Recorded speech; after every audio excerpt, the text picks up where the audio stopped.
मित्रों, जय सिया राम। परमात्मा की सैर से मैं संतोष पांडे।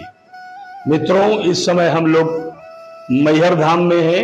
हम आपको बताना चाहते हैं कि त्रिकूट पर्वत पर स्थित मैहर माई के धाम के बाद बड़ा अखाड़ा और उसके बाद यह तीसरा सबसे ज्यादा प्रतापी स्थान है जो मैहर धाम में स्थापित है।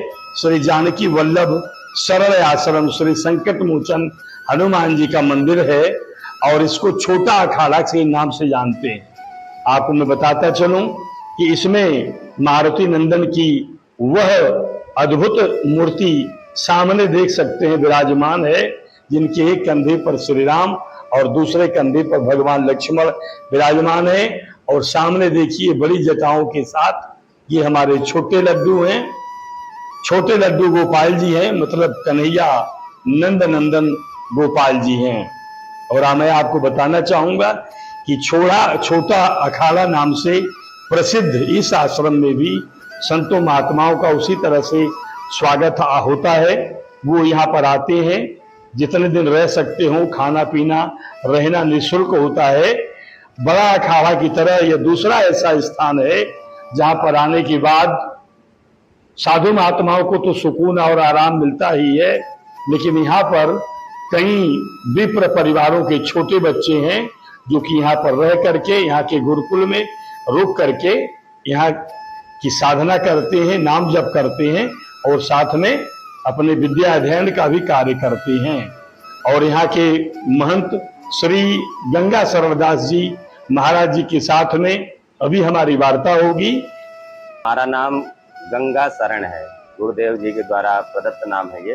महाराज जी, क्योंकि गंगा जी के तट में संस्कार हुआ, इसलिए महाराज जी ने, हमारे गुरु महाराज ने गंगा शरण नाम दिया हमको। से तो भगवान को प्राप्त करने के लिए अनेक मार्ग हैं, किसी भी मार्ग से, क्योंकि अपने सनातन धर्म में किसी मार्ग की बाध्यता नहीं है कि इसी मार्ग में चलोगे तो ही भगवान मिलेंगे।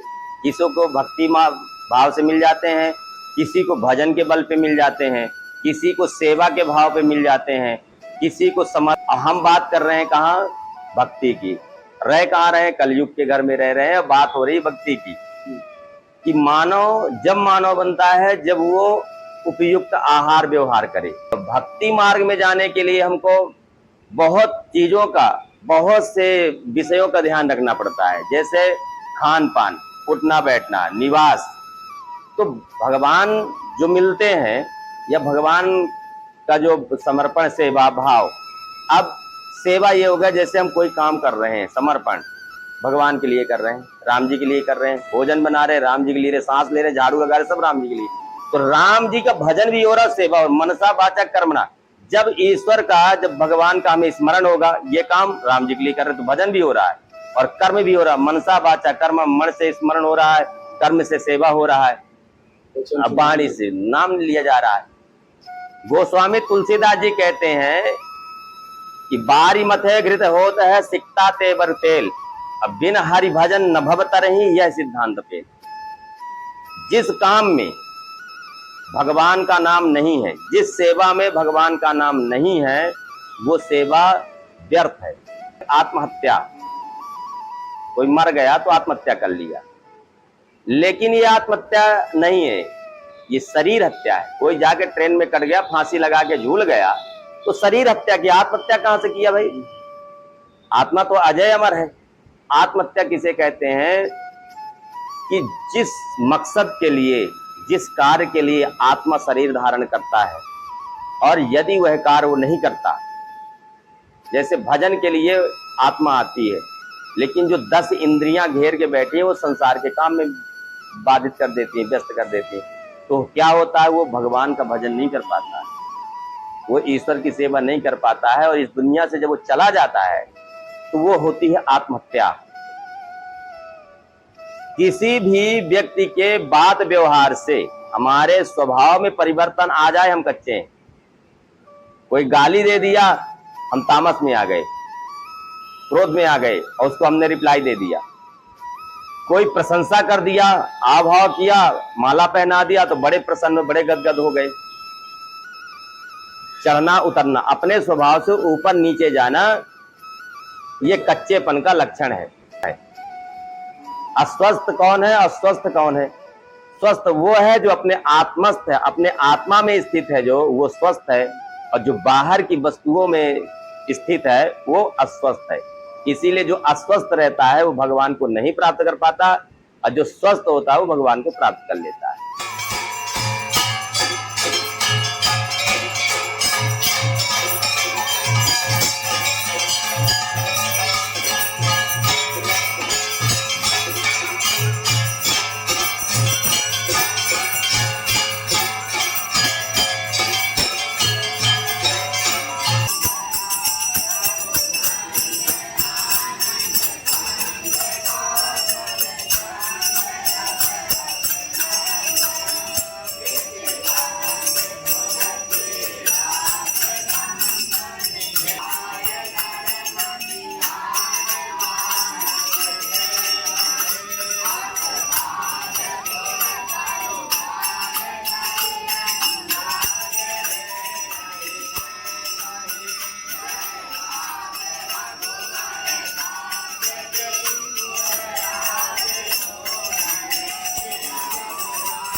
पापात्मा पाप संभवात्राहि मां पुण्डरीकाचा सर्व पाप हरो हरि आवाहनं न जानामि तवार्चनं पूजां चैव न जानामि समस्त परमेश्वर यद्पूजितं मया देवो परिपूर्णं तदस्तु मे यदक्षरं पदभ्रष्टं मात्राहीनं च यद्भवेत् तत्सर्वं क्षमतां देवो प्रसीद परमेश्वर अज्ञानात् विदे भ्रान्त्या यन्यूनामधिकं कृतं दासोऽहमिति मां मत्वा समस्त परमेश्वर अन्नदातरणं नास्ति त्वमेव शरणं मम इति मत्वा दया सिन्धो यथा योग्यं तथा करोतु दुर्भाग्यविनाशाय सर्वपापक्षमाय च श्रीशालिग्राम चरणामृत पीत्वा पुनर्जन्म न विद्यते आराम नाम की गर्जना हो जाए।